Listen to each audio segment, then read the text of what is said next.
On behalf of the Holy See of Ishgard, allow me to express my deepest thanks. Never before have we been required to contend with a primal.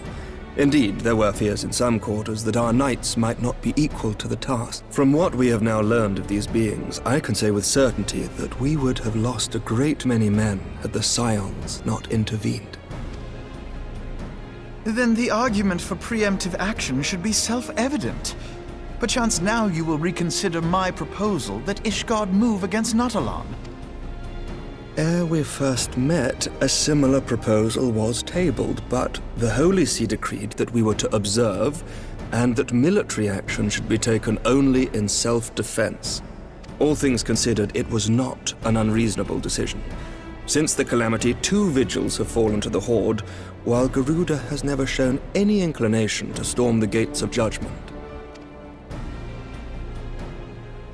Which is why this unprecedented crisis and its resolution may prompt a change in policy.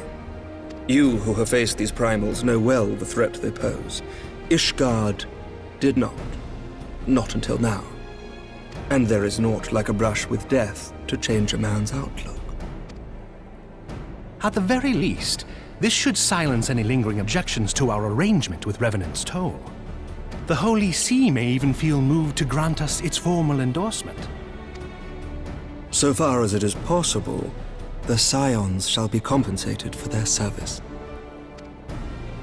We should be grateful for any aid you can provide. As a gesture of good faith, I shall withdraw my previous request. Your people are doubtless needed elsewhere.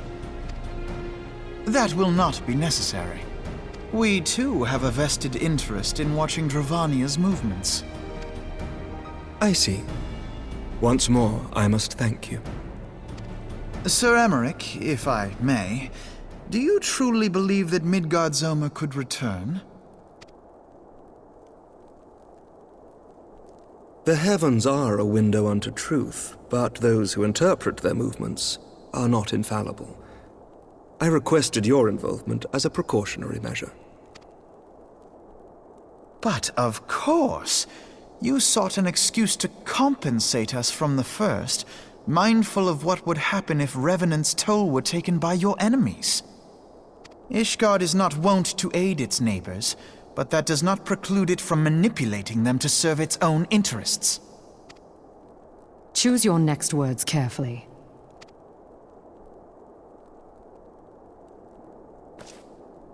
Do you know what sort of man becomes Lord Commander of the Temple Knights? One who comes from good stock. I did not. Yet here I am now. Why do you suppose that is? Because I swiftly learned to tell the difference between words, deeds, and beliefs. You are correct, Master Leveilleur. Ishgard desires to see Revenant's Toll flourish, as it would present a troublesome obstacle to our enemies from the south. We are so glad to be of use to you. As we are to you. Ours is a mutually beneficial arrangement, lest we forget, one born of necessity. The dragons grow more restless by the day, and the heretics harry us nigh without cease. We have contended with such troubles for centuries, but there are limits to even our endurance. Yet as a pauper is loath to part with his meager possessions, the leaders of Ishgard are not wont to render up their trust to outsiders. But with perseverance on our part, they may yet be made to see the light. Nevertheless, one must take care when walking the road less traveled. Wise words, Sir Emmerich.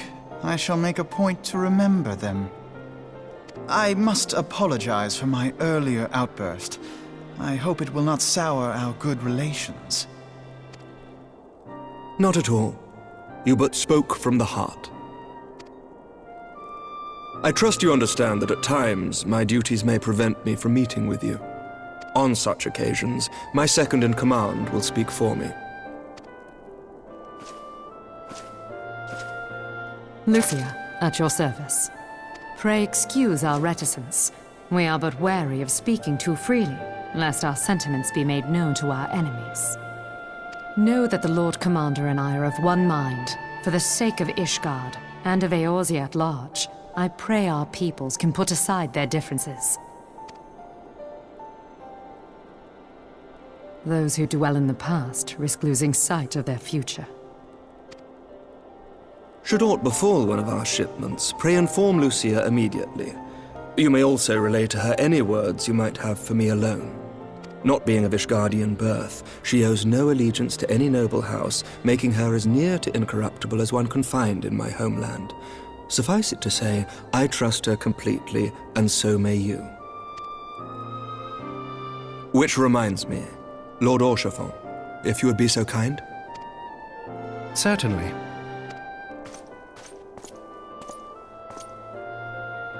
In times such as these, trust is ever in short supply. Mayhap this will go some way to rectify the problem. The results of our investigation into the heretics' recent attacks, as well as our interrogation of the merchant you detained. Sir Emmerich, I cannot thank you enough. Think nothing of it. Ishgard may be many things, but it is no friend to Garlemald. Did I not tell you to have faith, my friend?